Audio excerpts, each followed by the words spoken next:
Mohamed Salah loses his cool and shoves opponent to the ground on Egypt duty. Football fans around the world were left stunned, not because of the goals, not because of the final scoreline, but because of that moment.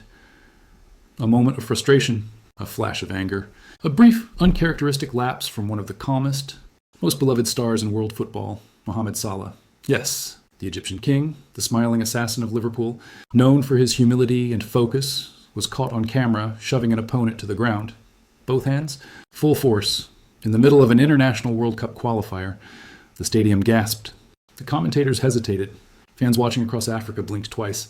Was that really Salah? But as shocking as that moment was, it was only one part of a night that would ultimately turn from frustration to triumph. A night that reminded the world just how fiercely competitive Salah remains, how deep his passion for Egypt runs, and how fine the line can be between composure and chaos, even for the greatest of professionals, because in the end, that same night, the same match, would see Salah score 2 brilliant goals, sealing Egypt's qualification for the 2026 World Cup. This is the full story of what really happened when Mohamed Salah lost his cool and still conquered the night. Casablanca, Morocco, a warm evening, floodlights piercing through a hazy sky.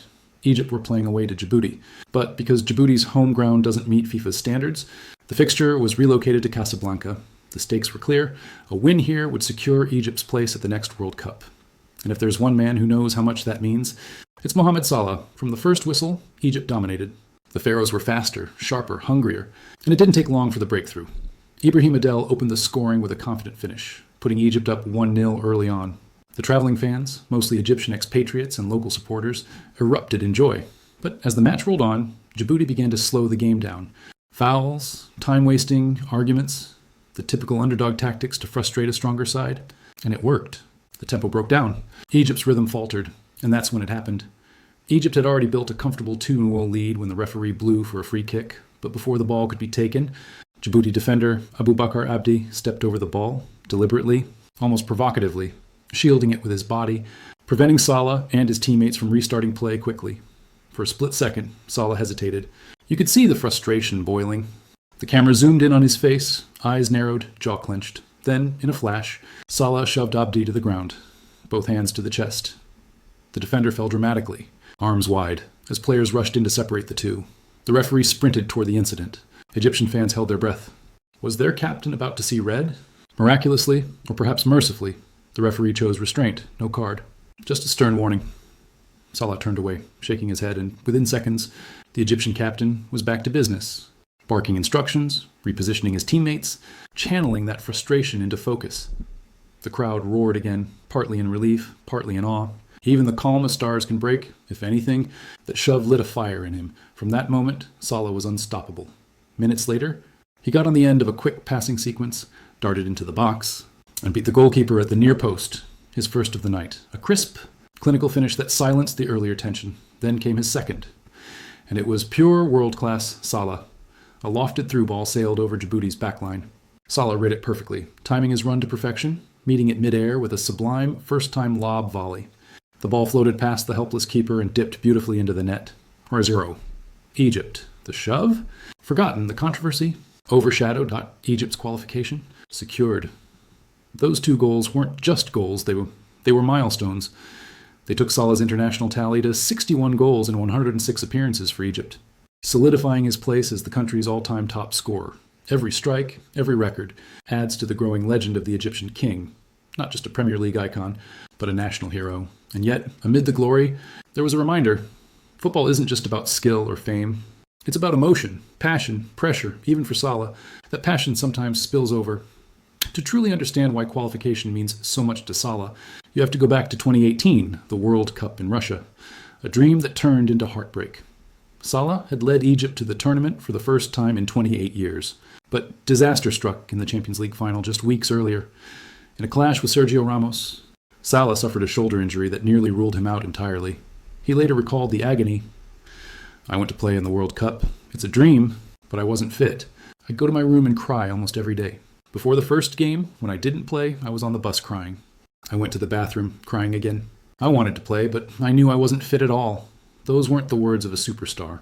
They were the words of a man who carries the weight of a nation, who feels every missed chance, every injury, every dream deferred. That's why this qualification means more. That's why When the whistle blew in Casablanca, you could see relief written all over Salah's face. He had delivered, again, for Egypt. After the match, reporters asked Salah about the incident with Abdi. He didn't say much, just a quick smile and a shrug. The captain knew the world had seen the shove, but he also knew what truly mattered: Egypt's victory. The Egyptian press largely focused on his goals, his leadership, his unrelenting drive, but fans debated the shove online. Was it frustration? Was it provoked? Was it passion overflowing? One fan on X, formerly Twitter, wrote, "He's human. Even kings have bad moments. What matters is how you recover." Another added, "Salah's shove showed he cares. He's not there for show. He's there for the win." In the grand scheme, the moment will fade. But for those watching closely, it was a rare glimpse of the fire beneath Salah's calm exterior, the raw, competitive edge that drives him to greatness. Since taking over as captain of Egypt, Salah's evolution has been remarkable. He's not just a scorer, he's a motivator, a mentor, and at times, a protector of his teammates. When younger players lose confidence, Salah is the first to lift them. When the squad feels the pressure, he's the one reminding them why they wear the shirt. This time, though, the emotion spilled out differently. Not in words, but in action. For a moment, the captain became the warrior again, fighting not just for the ball, but for pride, for momentum, for Egypt. As the Egyptian national anthem played after the final whistle, Salah stood front and center, eyes closed, hand over heart. In that instant, you could almost feel the years of struggle, heartbreak, and redemption come full circle. From the tears in Russia to the triumph in Casablanca, Salah's journey mirrors that of his nation. Proud, determined, resilient, and now, with Egypt officially qualified for the 2026 World Cup, the dream is alive again. Fans across Cairo, Alexandria, and Giza poured into the streets, waving flags, chanting his name. Salah, Salah, Salah, echoed through the night air. It's easy to forget that Salah's international career has already reached legendary heights. Over 100 caps, over 60 goals, countless records. Yet every time he steps on the field, he plays like a man still chasing something. Maybe it's not just trophies anymore. Maybe it's meaning, a deeper sense of fulfillment. From his humble beginnings in Nagreg to becoming one of the world's most respected athletes, Salah's story is one of grit and grace, and even when that grace falters, even when frustration takes over for a brief second, it only makes him more human, more relatable, more admired. So yes, Mohamed Salah did shove an opponent. He lost his cool, but he also did what leaders do. He turned that anger into action, that frustration into fuel, that moment into motivation. By the end of the night, the headlines weren't about the shove. They were about qualification, about Egypt's resurgence, about Salah's brilliance. He reminded the world that greatness isn't about perfection. It's about persistence. It's about how you respond when the fire inside you burns too hot to contain. For Mohamed Salah, the Egyptian king, that fire burns brighter than ever, because this isn't just another football story. It's a story about passion, redemption, and the relentless will to rise. From frustration to glory, from shove to celebration, Mohamed Salah's night in Casablanca wasn't just about football. It was about being human and still being a legend.